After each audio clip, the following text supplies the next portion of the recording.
Vamos directamente con la persona que formuló esta denuncia y la presentó ante sus colegas. Hablamos del senador Arnaldo Yucio. Nuestro compañero Sergio Valdés está con él allí en la Cámara de Senadores. Sergio, buenas tardes. Buenas tardes, muchas gracias. Y es así, estamos en Cámara de Senadores. Aprovechamos la gentileza del senador Arnaldo Yucio para conversar sobre este tema muy importante que se estuvo dando ya la lista que ustedes están comentando de los supuestos nexos que hay con varios diputados y narcos también de varias zonas del país. Bueno, senador, para DPM Rey Guaraní, ¿se espera ahora una investigación más profunda? Bueno, en puridad lo que dijimos no es mucho más de lo que la mayoría de los ciudadanos saben y conocen, ¿verdad? La única diferencia es que aparte de esos reportes periodísticos, hoy tenemos, de acuerdo a informes de la Senat, este respaldo legal que puedan sustentar eventualmente, eso ya va a ser puesto a consideración del Ministerio Público, una investigación penal. Esa es la gran diferencia que se encontró en estos casos. Aclaramos en la plenaria de que en realidad esto es una cuestión muy parcial, no es toda la información que se tiene, que hay mucho aún por procesar. Estamos hablando de cientos y cientos de horas de grabaciones y en la medida en que se va conversando, en la medida en que se va obteniendo esa información de esos audios, bueno, va a ser incorporado seguramente a la investigación penal. Compañero, le escucha ya el senador Arnaldo Yucio. ¿Qué tal, senador? ¿Cómo está? Roberto Coronel le saluda. Queremos hacer un repaso con usted. Ya sabemos que hizo la presentación ante sus colegas. Ir citando nombre por nombre. Por ejemplo, el caso del diputado Bernardo Villalba. ¿Cuáles son los vínculos que, según esta presentación que usted hizo, tiene este diputado con el narcotráfico? Bueno, encontramos varios nexos, hay un fluido de comunicaciones con Rubén Sánchez, alias Cillano, y el hoy diputado Bernardo Villalba, ¿verdad? Aparte de eso, hay precedentes relacionados al narcotráfico y que en donde se lo vincula como abogado defensor de grandes narcotraficantes de la zona, ¿verdad? Relacionados al caso Méndez Mezquita, en donde aparece Mareco, que era su defendido, hoy condenado. Aparece Jonathan Wynn Sóligo, hijo de Pingo Sóligo, una de las cabezas del narcotráfico en la zona. Aparece defendiendo de alguna forma un proyecto de ley que tiene como visibilidad mediática defender a brasiguayos o brasileros nacionalizados paraguayos y con eso evitar la extradición a su país, ¿verdad? En fin, una serie de elementos, aparte del audio, que de alguna forma no hace otra cosa más que demostrar que existe una estructura, que es lo que se pretende bajar al Ministerio Público, una estructura política que hoy defiende a grupos de narcotraficantes, ¿verdad? Senador, le saluda a Pati Ginzo. Quisiera saber cuál es la intención que tiene usted al presentar todos estos nombres con los datos proveídos por la Secretaría Nacional Antidrogas. ¿Usted pretende que se inicie una investigación? ¿Pretende diferenciar a los políticos narcotraficantes de los no narcotraficantes o que la ciudadanía también tenga una perspectiva diferente? Bueno, recordarás que se habló no hace mucho tiempo de la existencia de la narcopolítica. Eso es lo que salió al tapete, ¿verdad? Inclusive una colega de Cire Masi fue citada y otros como Mario Abdo, Roberto Acevedo, fueron citados por el Ministerio Público porque fueron quienes hablaron, ¿verdad? Entonces eso nos dio un poco, nos movió un poco el estante como para decir, bueno, acá tiene que haber algo, en la Senat que involucre a políticos, ¿verdad? Y en efecto, ¿verdad? Cuando solicitamos informes de la Senat, datos que vinculen a políticos, y nosotros ni sabíamos quiénes eran, con grupos del narcotráfico, bueno, tenemos esta información, ¿verdad? Los datos que nos da la Senat es que todos esos vínculos, esos nexos, están sustentados con audio que demuestran la veracidad de lo que hoy expusimos, ¿verdad? Doctor, Daniel Ríos te saluda. ¿Qué tal? ¿Cómo te va, Dani? Bien, doctor. Ahora, este elemento de audio que estás mencionando, ¿esto puede servir como elemento de prueba teniendo en cuenta, usted como el fiscal también, no se tuvo dentro de un pedido de grabación con anterioridad? Sí, todo el audio que está, que sirve de sustento para fundar esta presentación, formó parte en su momento de procesos, ¿verdad? Estos procesos tenían autorización judicial para grabar, ¿verdad? Con el pedido nuestro, la Senat empezó a levantar toda esa información y empezó a analizarlos uno por uno. Entenderá que es una tarea sumamente difícil y debe ser tomada así con mucha seriedad por lo que representa, ¿verdad? O sea, si lo analizamos en forma individual, probablemente no tenga mucho sentido, ¿verdad? Pero cuando ubicamos esas conversaciones con ciertos actos, ¿verdad? Con ciertas conductas, con procedimientos anteriores, ahí sí podemos construir una organización, ¿verdad? o un respaldo político a ciertos narcotraficantes. De hecho, el caso de Chissano, ¿por qué pensás que hoy está como diputado suplente? ¿Verdad?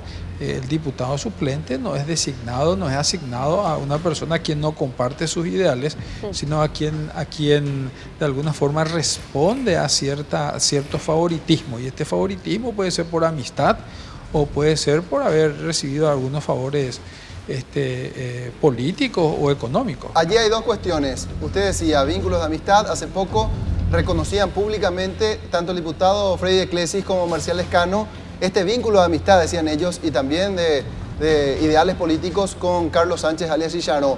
¿Qué elementos se encontraron, elementos nuevos, que vinculan, por ejemplo, a Freddy de Clesis con el narcotráfico, senador? Bueno, Freddy de Clesis aparece con varias conversaciones, ¿verdad? Con varias conversaciones con un personaje que se considera el mayor proveedor de droga de toda la región, ¿verdad? Varias conversaciones en donde se hace mención a dinero, se hace mención a transferencias de inmuebles, se hace mención a drogas, vehículos. Hay que entender también, ¿verdad?, que es natural que el narcotraficante no hable directamente sobre, mira que yo te voy a enviar determinada cantidad de droga, cocaína, ¿verdad? Claro, en códigos. Es claro, natural que eso no ocurra, ¿verdad? Y evidentemente, doctor, aparte de la visita al penal y toda esta historia, claro, las grabaciones son, o sea, serían el elemento fundamental con que cuentan ustedes para citar por lo menos a estas personas, ¿verdad? Y aparte hay información de que inclusive en algún momento apareció por el Congreso este ciudadano, y para hacer algunas visitas, ¿verdad? Senador, si hay pruebas tan contundentes, llamadas, conexiones, datos no decimos concretos, que sean contundentes, o sea, eso lo va a decidir el ministerio, eso lo va a decidir el Ministerio Público. Claro, es que ¿por qué todavía no lo decidieron? ¿Por qué simplemente pasa este estrado de aparentemente debate, de ponerlo a consideración de la gente, pero por qué la Secretaría de Antidrogas no había puesto ya esto a consideración de la Fiscalía? Y es muy probablemente porque el secretario antidrogas no tiene fueros, en cambio nosotros sí tenemos la posibilidad de exponer eso. Tampoco o probablemente se le requirió a él o a la Fiscalía la investigación teniendo esta postura, con este norte, ¿verdad? Porque hoy le solicitamos, bueno, toda vinculación, todo elemento que se tenga en relación a políticos, ¿verdad? Y con ese pedido viene esta información. Nos aclaran de que es una información parcial, que hay mucho aún por procesar, pero que bueno, eso seguramente va a ir ¿Cuál es el procedimiento incorporándose, siguiente? ¿verdad? ¿Cuál es el procedimiento siguiente? Y estamos bajando esa información en un pendrive y vamos a avisar al representante del Ministerio Público que vamos a convocarlo acá para entregarle oficialmente. Ahora, así como se plantea, perdón Sergio, así como se plantea el cuadro, pareciera ser como que algunos políticos, y lo digo con todo respeto, están queriendo lavarse la cara y tomar distancia de estos que aparecen vinculados de alguna manera a ciertos actores del narcotráfico, pero tampoco tienen elementos demasiado conclusivos. Y usted mismo lo está diciendo, bajo el amparo del fuero parlamentario. Si se interpreta de ese modo, pareciera ser hasta una conducta reprochable, senador. Bueno, yo aclaré que inclusive hay más, ¿verdad? Hay más autores, ¿verdad? Hay más probablemente representantes del Congreso que están en una situación, pero que no están sustentados sino por publicaciones periodísticas, ¿verdad?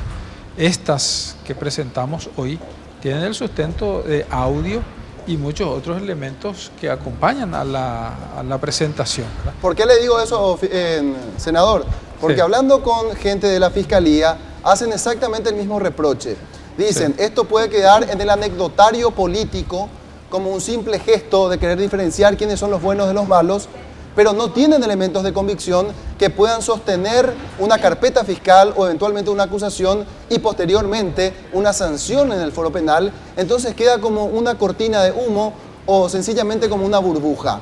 ¿Qué responde a eso? Ojalá que aquello no ocurra, ¿verdad? Acá el Ministerio Público va a tener el total respaldo nuestro, ¿verdad? Nuestro y de todos, y estamos acá de multibancada, y colorados, liberales, que están apoyando esta presentación, ¿verdad? O sea, ya va a quedar en manos del Ministerio Público analizar y ver si es que esto es sustentable para un proceso penal, ¿verdad? ¿Por qué cree, senador, lo que dijo el senador Galaverna hace instantes nada más también en la plenaria, de que esta comisión no va a tener buenos resultados y que no se está haciendo sin sentido prácticamente en todas estas acusaciones? Bueno, entiendo que hacía referencia a la Comisión de Reforma Judicial, ¿verdad? O a la Comisión de Investigación de Pablo Medina. No, en realidad la tarea del Congreso es muy limitado también. O sea, no podemos intervenir y decirle al fiscal, mire, esto tiene que hacer, esto no puede hacer, ¿verdad? Sino lo que sí podemos hacerle es ese respaldo o darle ese respaldo político, ¿verdad? Y acompañar la investigación que están haciendo los fiscales. De hecho, esa es la intención y la pretensión de esta presentación que hicimos en relación a varios colegas congresistas, ¿no? Ahora, doctor, sin ánimo de comprometerte, obviamente, Robert Acevedo forma parte de la comisión justamente de lucha contra el narcotráfico. Sí. ¿No se tiene nada sobre la persona de Robert Acevedo? No, Dani, no encontramos. Yo solicité a la Senat que principalmente nosotros, todos los que estemos integrando, seamos los primeros que partan, o sea, donde centren su tarea investigativa, y no se encontró, ¿verdad? No se encontró. Hay rumores, hay sueltos periodísticos, pero eso tiene que ser ya materia de investigación, ¿verdad? Investigación penal por parte del Ministerio Público. No lo podemos hacer ahora mismo. Y tampoco encontramos elementos de audio o video que comprometan la intervención, la participación de los congresistas de la Comisión de Lucha contra el Narcotráfico. Bueno, para hacer una especie de redondeo de la presentación que hicieron ustedes, cabeza de proceso o partieron como base de recortes periodísticos, publicaciones que se hicieron y complementaron todo esto con audios que proveyó como elemento nuevo la Secretaría Nacional Antidrogas. Bueno, en realidad el proceso se inició con el audio, ¿verdad? A partir de la existencia del audio se fueron complementando con otros elementos objetivos que hacen al todo, ¿verdad? La participación como defensor en muchos casos de narcotráfico, la defensa de ciertos proyectos de ley, las conversaciones en donde se hablaban de favores. Y así, teniendo esos elementos como antecedentes, usted por su experiencia como agente fiscal, ¿cree que es suficiente como para mínimamente formular una imputación? Yo creo que puede sustentar una imputación, ¿verdad? Porque hay elementos suficientes de sospecha, porque eso es lo que requiere la imputación, ¿verdad? Senador, elementos de sospecha. Usted está alzando una bandera un tanto complicada dentro de la clase política. ¿Tiene o siente el apoyo de sus compañeros, de sus colegas? Y en este caso, ¿teme por su vida luego de dar todas estas declaraciones? Pero si te das cuenta, la mayoría de los procesos que están ahí, yo fui fiscal. O sea, no digo con eso de que uno no tema. Valiente no es el que no tiene miedo, ¿verdad? Sino que el que hace lo que tiene que hacer, ¿verdad? Y creo que eso es lo que estamos haciendo. O sea, si queremos hacer la diferencia, y lo hicimos en el Ministerio Público y queremos hacerlo también ya hoy como político, bueno, tenemos que hacer esto, ¿verdad? Pero aparte, esto no es una bandera que yo la estoy llevando únicamente o solitariamente. Conmigo, no detrás mío, sino conmigo, hay muchísimos otros congresistas que tienen ese mismo pensamiento. ¿Saldrían más nombres, dijo, en los próximos días o semanas? ¿Ya afectaría a otros políticos como intendentes y también a senadores? Porque en este caso fueron la mayoría de diputados. No, de hecho mencionamos ahí en la presentación lo que ocurrió con el caso de la intendente, del hermano de la intendenta de Nueva Germania, ¿verdad? En donde no solamente presionó ella personalmente al jefe de policía de entonces para que cambie al jefe de comisaría que osó detener su vehículo en donde aprendieron al hermano con droga, sino que inclusive, eso tengo que confirmar, aparentemente recurrió hasta el gobernador para conseguir esa salida del personal policial, ¿verdad? Eso es lo que demuestra, o sea, así en forma mínima, de cómo funciona la clase política putrefacta, ¿verdad? Eso es lo que tenemos que desterrar. Por eso hablamos de inficionar. El narcotráfico se inficionó en la política y en los políticos de una forma tal que desnaturaliza, bastardea todas las buenas acciones de los funcionarios honestos. Conectando un poco con la reforma del Poder Judicial, el cambio de los ministros. Un ratito, Sergio, también. por favor, Señor. después hablamos de eso. Disculpa que te interrumpa así de una manera tan brusca. Estamos presionados también por el tiempo. Quisiera que el senador nos responda a esto. La diputada Villalba, Cristina Villalba, ex gobernadora del departamento de Candindeyú, que en los últimos días apareció directamente vinculada a Vilmar Neneco Acosta, ¿tampoco aparece en esta lista? No, esta es una nómina de políticos de zona norte. Todavía no llegamos a Candindeyú, faltan aún el este del país, en fin, zona de Ñembucú, hay mucho aún por procesar. Ahora, uno de estos, por lo menos de los citados, ¿no se comunicó contigo, doctor? No todavía. Todavía, significa que te podrían llamar en cualquier momento, ¿verdad? Sí, seguro. Senador Arnaldo Yucio, muchas gracias por su tiempo. No, a ustedes, adiós.